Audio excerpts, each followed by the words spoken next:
Hey boys and girls, today we're going to continue with our story by Jennifer Liu. Her story about her name and how she acquired her name and how she felt about her name. So today our main focus is going to be point of view. Now if you remember, we have first person, second person, and third person point of view. And right now we're doing personal narratives. So personal narratives are first person point of view. They are coming directly from the author's thoughts. Okay, the main character's thoughts and what they're feeling and what they're thinking. Okay, so Jennifer Liu wrote about her struggle growing up without having a middle name. What she thought was really the struggle was not having a middle name. She was kind of like in our last story, the first real San Giving, where Blanco wanted to fit in. His family was from a different culture, practiced a different culture. And the same kind of, not necessarily with Jennifer Liu's family, because when they came to America from China, they changed their names so that they had English names, English speaking names. And they did try to fit in, but they still kept their Chinese culture too. So they kind of meshed the two together. Now, as Jennifer was growing up, she didn't feel like she fit in. And she thought, oh, that's because I don't have a middle name. And so we know in middle school, junior high, she gives herself an American middle name. And as we learned, that still didn't help her fit in. She was growing up in Connecticut, which was mostly white Americans, and she just wanted to be like everybody else. So she tried doing the things that girls her age that were white did, okay? And she still didn't really fit in and feel like she belonged. Until much later in life, after school, when she's going after a career, she realized that she didn't need to fit in with those that group of people, that she needed to be herself and not try to be someone else, and to embrace who she was. And once she did that, then she learned to be this confident person. So we learn her thoughts and her feelings. And so this is first person because of the fact that we are learning the main character's thoughts and feelings, and she's using the pronouns I to tell the story. So it's through her eyes that we are learning everything and her thoughts and feelings. So today while we work on this first person point of view, personal narratives, we're going to be in our workbook. You need to be on page 81 in your workbook. You won't necessarily need your reader. Everything you're going to need today is in your workbook, okay? So we're going to be working with about 3 passages on page 81, 82, 83, and 84 with the story with Jennifer Liu for personal, first person point of view and learning her point of view. So get your workbook and we're going to start working. Now, we're going to read this passage number 1, and then we're going to answer questions about this passage from number 1. It says, I took matters into my own hands when I started 7th grade at Sage Park Middle School. I enrolled as Jennifer Elizabeth Liu.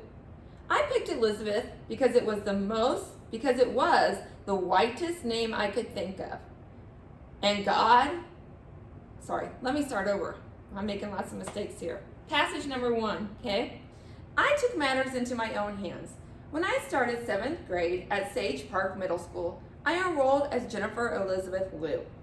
I picked Elizabeth because it was the whitest name I could think of. And my God, I wanted to be white because in Windsor, Connecticut, where less than 1% of the population was Chinese, white, to me, meant belonging. Okay, so here's our first question. At the start of 7th grade, what was Jennifer's point of view about being Chinese? So we want to know what she thought about being Chinese, and then from up here, we're going to write a quote. Now we remember, quotes, as we learned the other day, have to go in quotation marks. Now, the reason we're putting this and calling it a quote is because it's coming directly word from our reading, okay? So, how did she feel about being Chinese? Okay? She felt like she was an outsider. So we're going to write that, okay? So Jennifer, and we're going to write complete sentences, and we're going to use our character's name. Instead of saying she, we're going to use Jennifer. Jennifer felt like she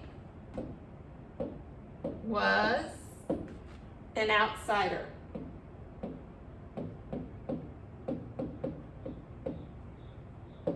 Okay?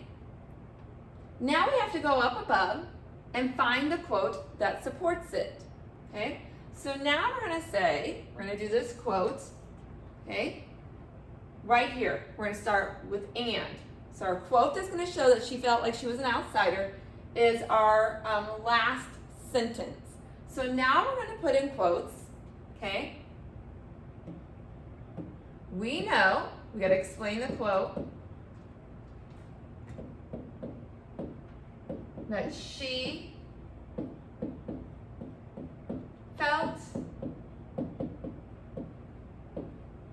this way. Let's not do all that, okay? Normally we would, but to save some time today, we're just going to write the quote, okay? We're going to say this is shown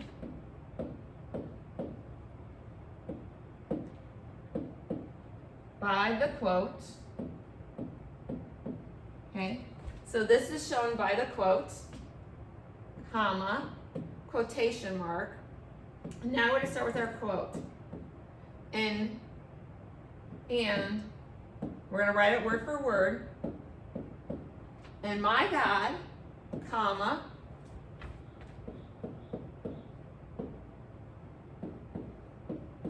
I wanted to be white, okay, because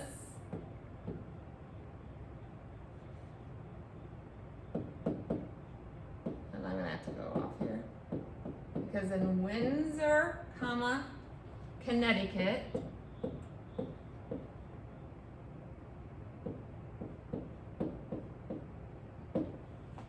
comma, where less than 1%, so it's a long quote, of the population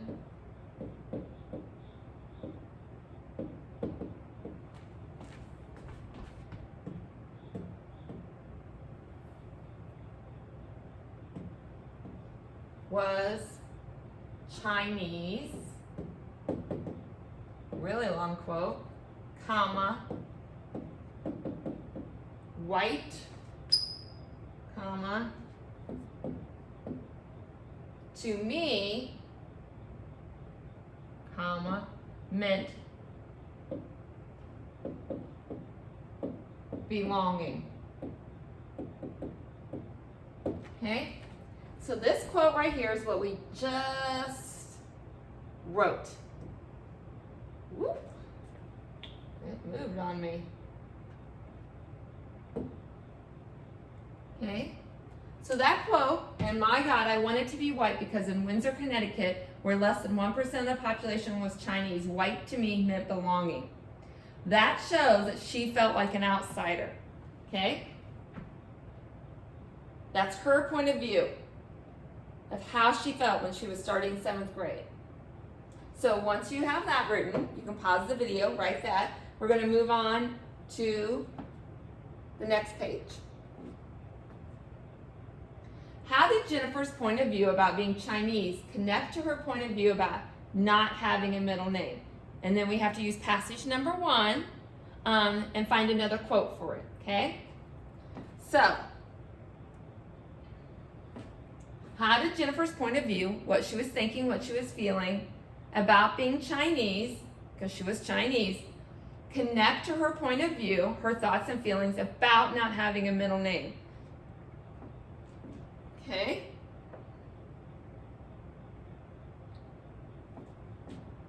So we're going to say she felt like an outsider being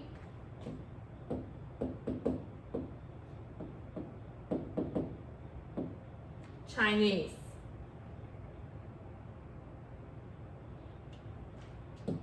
So what does she do? So she made up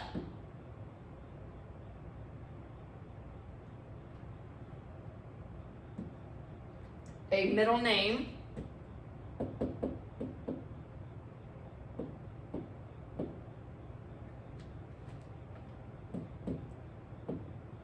that she thought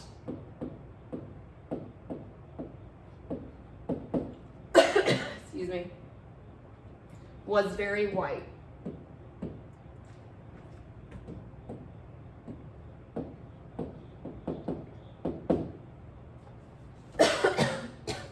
Okay, so boys and girls, you're going to write that because that's her point of view. Okay? Jennifer felt like an outsider being Chinese, so she made up a middle name that she thought was very white. That shows her connection between not having a middle name and being Chinese. Okay, so now we have to go back. You're going to pause the video, you're going to write that. Then you're going to go back and we're going to find a quote that says that. Okay, so our quote that says that is, I picked Elizabeth because it was the whitest name I could.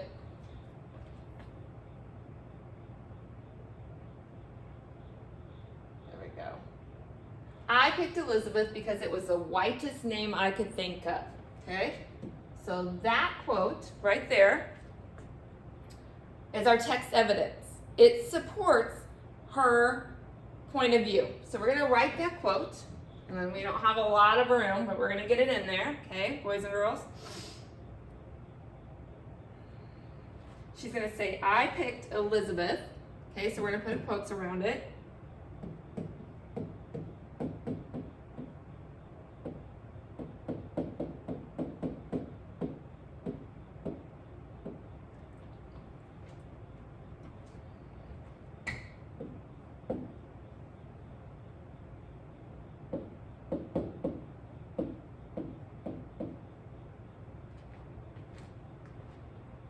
So I picked Elizabeth because it was the whitest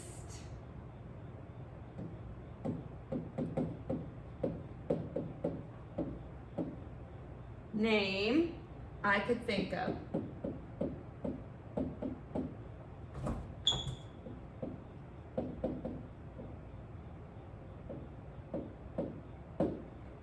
Quotation marks. Okay? So she felt like an outsider being Chinese, so she made up a middle name that she thought was very white. Here's the quote that supports it. I picked Elizabeth because it was the whitest name I could think of. Okay, that quote supports her point of view. So you're going to want to pause the video and you're going to write that down. Now we're going to move on to passage number 2. So I'm going to read you passage number 2.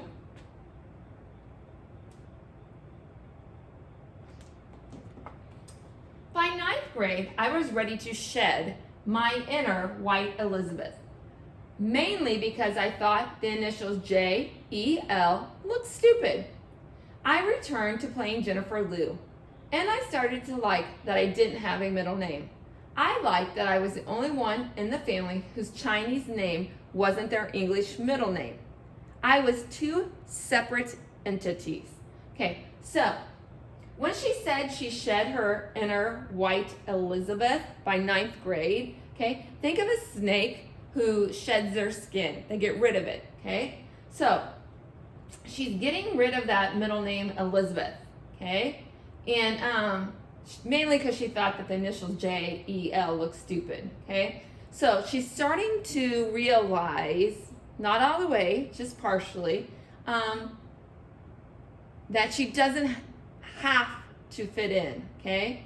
And that she liked the fact that she was different in her home and that she didn't have a Chinese middle name, Chinese name for her middle name, okay? So what was Jennifer's point of view about not having a middle name in 9th grade?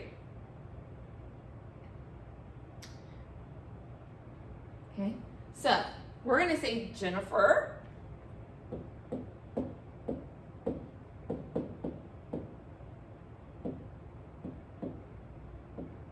liked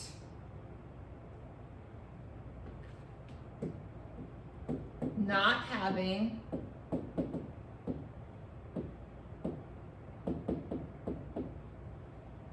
a middle name by 9th grade. Period. Okay?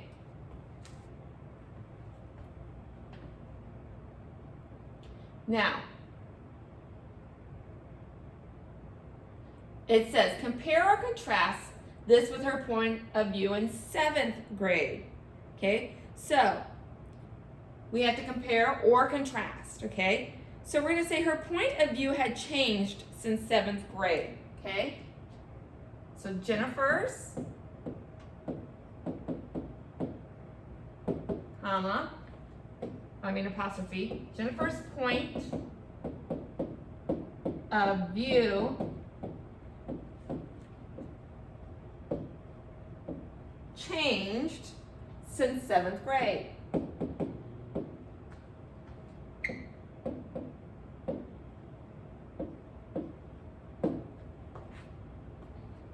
She doesn't have the same point of view. It doesn't bother her anymore that she doesn't have a middle name, and she stops using that middle name. So in 7th grade, she gave herself the middle name Elizabeth because she wanted to be white and fit in. Now, in 9th grade, she likes not having a middle name. She likes that she's the only one in her family who doesn't, okay? So her point of view has now changed about having a middle name. And it doesn't say to support it with text evidence. But if we were to support it with text evidence, okay, you can say, I like that I was the only one in my family whose Chinese name wasn't their English middle name. I was two separate entities, okay? So two separate entities means two separate parts, okay? There's one whole, and then in that whole, it can be broken into two separate parts. So now let's look at our next. So you're going to want to pause the video and you're going to want to write this down. Question number 3 stays with passage number 2. Do you think Jennifer still wanted to be white in 9th grade? Okay. Do we think that she still wanted to be white? And then we're going to find an answer, a quote, from passage 2 to support our answer. So I'm going to say that it was no longer important for Jennifer, by 9th grade, it was no longer important for Jennifer to be white, okay? So that's my opinion, because it says, do you think? You can write your opinion. I'm going to write mine on what I think, okay? So I'm going to say, by 9th grade,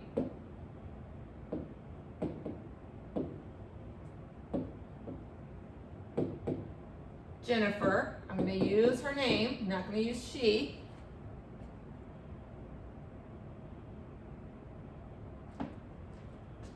Jennifer was no longer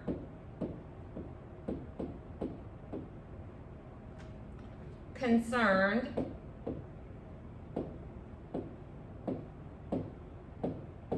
about being white. Okay? Now I have to find a quote from the other page that supports that. So I'm going to go back. Okay? And I'm going to go down so I can find that quote. And I'm going to copy this. By 9th grade, I don't know why I wants to do that sometimes. By 9th grade, I was ready to shed my inner white Elizabeth. Okay? And I'm going to stop my quote right there. Okay? So that's the quote that I'm going to copy that supports my idea that she no longer was concerned about being white. Okay?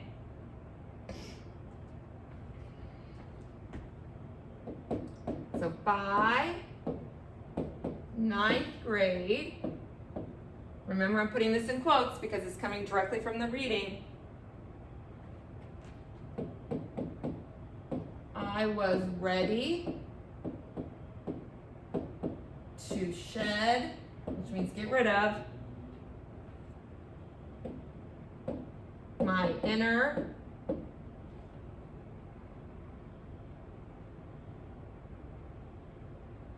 white Elizabeth.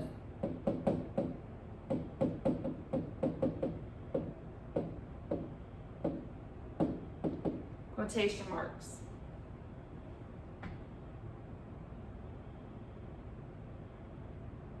So by 9th grade, Jennifer was no longer concerned about being white. Here's my quote that supports my answer. By 9th grade, I was ready to shed my inner white Elizabeth. Okay? Now, you can stop the video right there and you can copy that. We're going to go to passage number 3. I came to a realization there was no point in trying to be something I wasn't, white, or something others wanted me to be, the fair one. I started making mass changes in my life.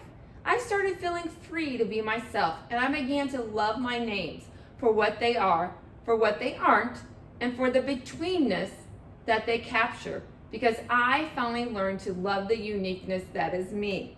Okay? Now, from passage 3, you're going to answer question number 4 on your own. What is Jennifer's point of view about her names in passage 3? So, what is she feeling? What is she thinking about her names now? Okay? She's older. She's come to this realization, like this aha moment, a light bulb went off in her head. Okay? So, what is she feeling? What is she thinking about her name now? And then you have to find a quote to support your answer. So, you're going to write a sentence that came directly from the passage that supports her point of view. Okay? So you're going to do that right now on your own, number 4, for passage number 3. When you have that done, you're going to move on to the next, don't move on to the next page, maybe. Let me look at my workbook. Sorry, I may not have that next page. Oh, I need to find the number 5. There we go. Okay, sorry about that, boys and girls. I have mine out of order. So now that you've answered the question for passage number 3, number 4, you're going to move on to number 5. What do you think betweenness means in passage 3? Now in passage 3, it said, and I began to love my names for what they are, for what they aren't, and for the betweenness that they capture. So you're now going to give your opinion of what you think betweenness means. So go ahead and write what you think betweenness means. So make sure you're going to start your sentence, okay? And you're going to say, I think between two N's, sorry, boys and girls, betweenness means. You finish, don't put a period there, sorry. You finish that sentence. What do you think betweenness means? Make sure you put a period at the end of your sentence. Okay? This is your opinion of what you think that means. From her saying,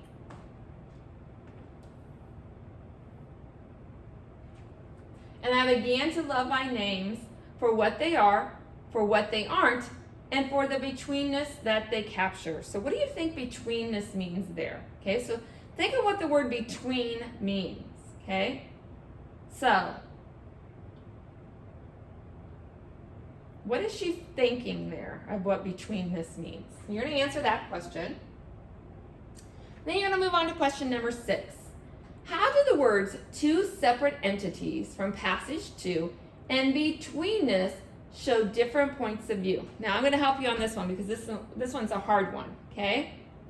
So let's look at question number 6 together, okay? How do the words two separate entities from passage number 2, okay? When you are two separate entities, you're two different parts of one whole, okay? Kind of like when you cut a pizza in half, you have two separate entities there. You have one whole pizza, but once you cut it in half, there's two separate parts, okay?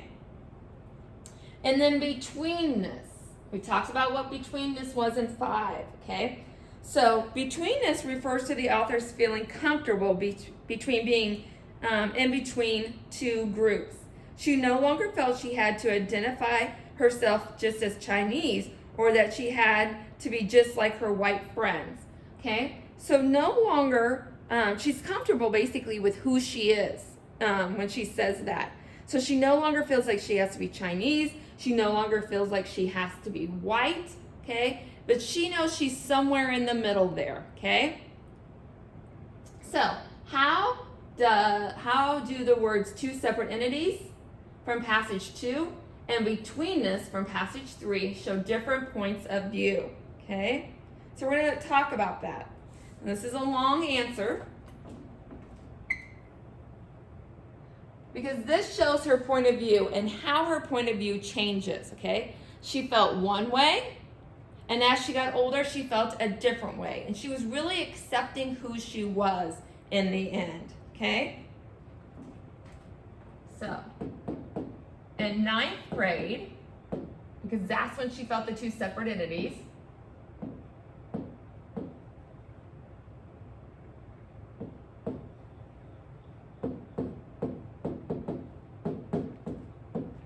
and I'm going to go off here, okay? In 9th grade, her point of view, so I get it all in here, and you can go off the lines if you have to, was that her Chinese name and her English name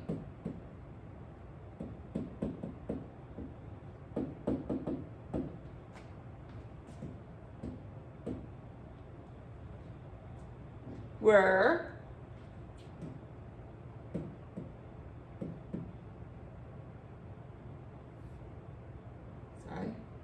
very separate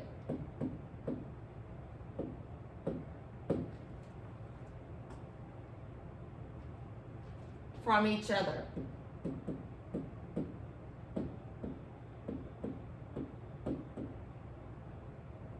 Period.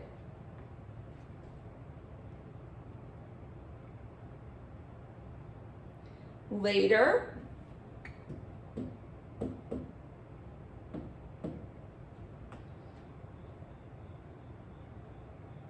she saw herself as a single, doesn't mean single like not married, just means one, single, unique person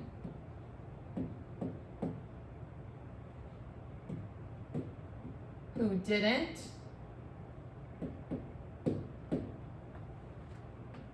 have to fit in.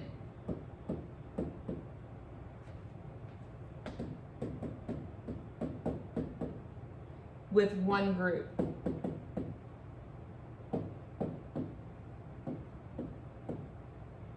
Sorry, boys and girls, it's really long, and they should give us more lines. So, to answer our question, how do the words two separate entities and betweenness show different points of view? Okay, so she was in 9th grade, okay, is when she was kind of starting to change, but she still was wanting to fit in, okay, and she saw herself as two separate entities, two parts to one whole, okay? So in 9th grade, her point of view was that her Chinese name and her English name were very separate from each other. Later, she saw herself as a single, unique person who didn't have to fit in with one group, okay? So we find that she changes her point of view about herself and her name, okay? So you can pause the video there and you can get that written down. Once you have that written down, then you're going to unpause the video and you're going to go to page 85. I'm going to learn what we need to do on page 85. Now, there's pages 85 through 90, okay? And we're going to work a little bit on all those pages. So we're going to start here on page 85. Let's read the directions. Point of view in personal narratives. The narrator's opinions or feelings are shown about the subject. So, in personal narratives, the point of view comes from the narrator or the main character, okay? So it's the main character is the narrator, the one telling the story. And we learn about their thoughts and feelings. Write 1 or 2 first-person sentences describing the following events from the point that matches your letter, okay? So I'm going to give each one of you one of these to work on. You're not going to do all A, B, C, and D. You're just going to do one of them. I'm going to show you how to do one, and then you pick one on your own, okay? So you're going to come from this person's point of view. So here's the sentence. The retiring coach of the Penguins, which is a kind of like Wildcats, okay, school mascot. The retiring coach of the Penguins and his replacement watched as their team was crushed by the Panthers in the basketball finals, okay? So we're going to look at each person's point of view, okay? So you have the Panther players, you have the Penguin, sorry, I keep saying Penguin, it's Pigeons, sorry.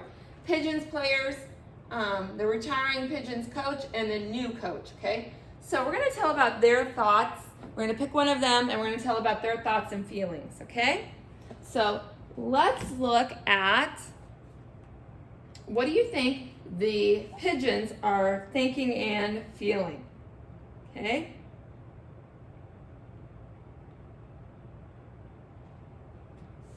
So for me, I'm going to behave as if I'm one of the Pigeon players, and because we got crushed by the Panthers, I'm going to say that I'm one of the Pigeons players, and I'm going to use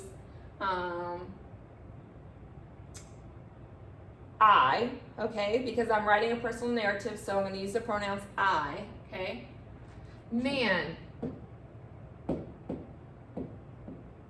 what a game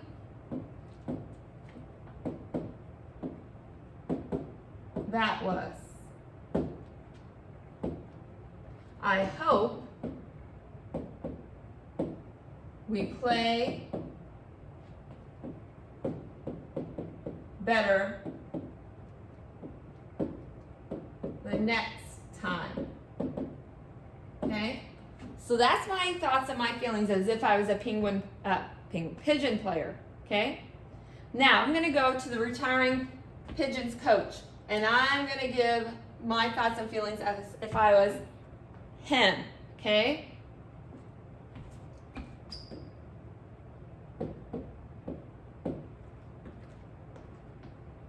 My team could have played better.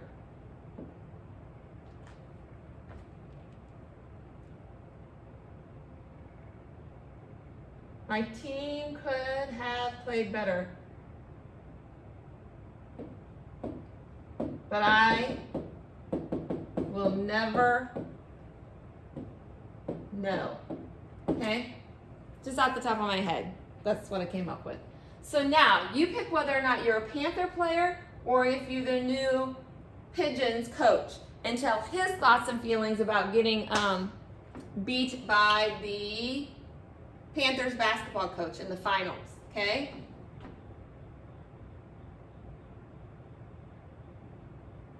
So you pick one, and you tell the thoughts and feelings from them, from their point of view. Once you have that done, you are going to then go to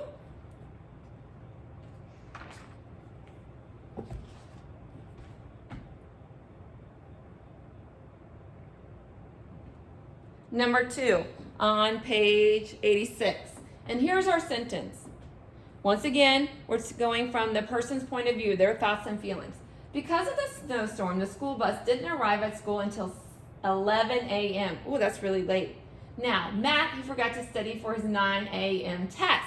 What's his thoughts and feelings? Man, comma,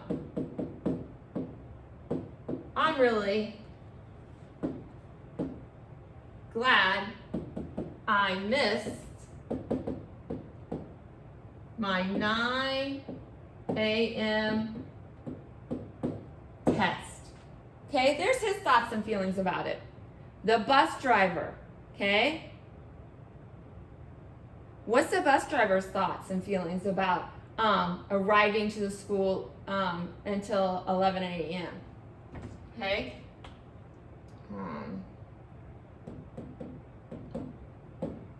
I'm really glad I finally made it to school without wrecking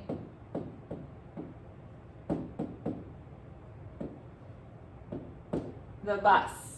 There's my examples, okay? Now, you can pick any one. You may not copy what I have written, but you can do Matt, you can do the bus driver, you can do the teacher with 10 students on the bus, you can be Monique, who was to receive an award at a 10 a.m. assembly, okay? So we have 4 different situations here, or 4, well, the same situation, but from 4 different people's point of view, how they feel and what they think about arriving to school late at 11, okay? So you can pick any of those 4. You have to do one of them and tell their point of view, their thoughts and feelings about it, okay? Then, once you have that done, just doing one of them, we're not doing all of them, go to number 3. Let's see if I can find number 3.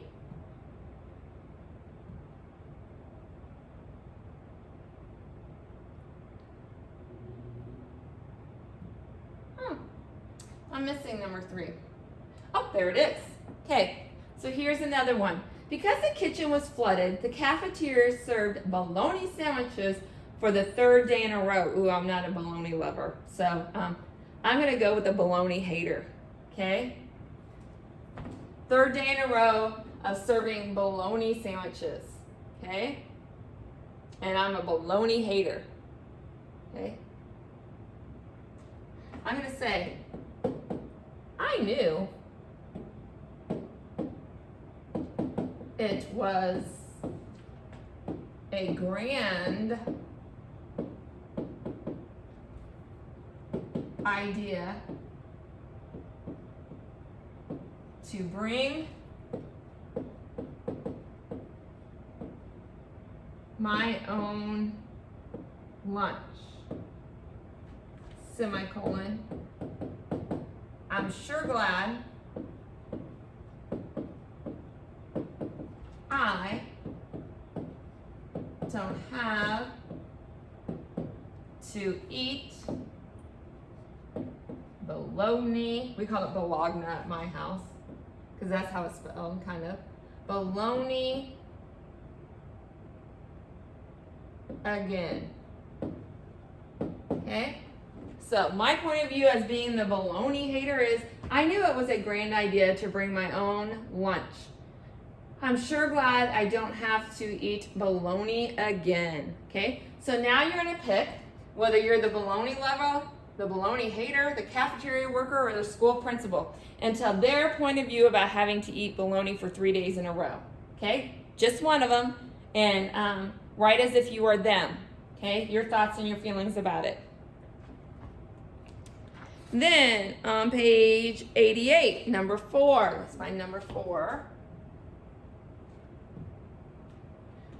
The night 15-year-old Kristen babysat for 9-year-old Carlos was her first time ever babysitting. Okay? So let me be I'm going to be the babysitter, okay?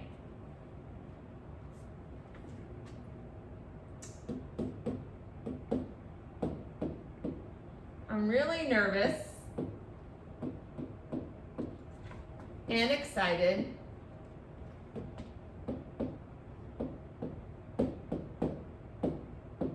to babysit for the first time. Good thing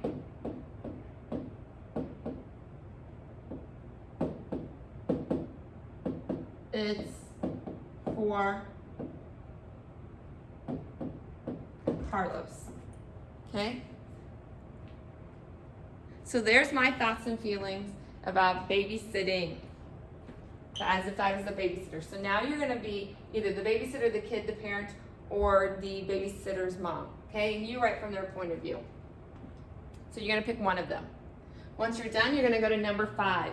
The museum exhibit of a toddler's finger painting attracted a huge crowd. Okay?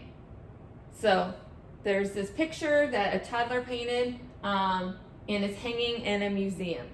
So the head of the museum guard, the art critic, so the person who talks about the art, and the toddler's mother. I'm going to be the museum guard because it sounds like it would be a fun one because I have to watch over it. Okay. I can't believe I'm standing guard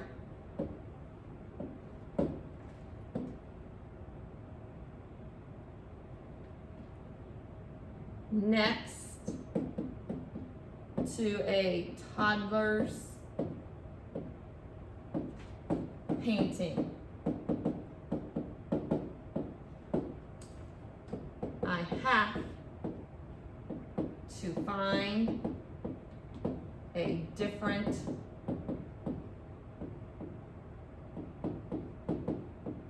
job.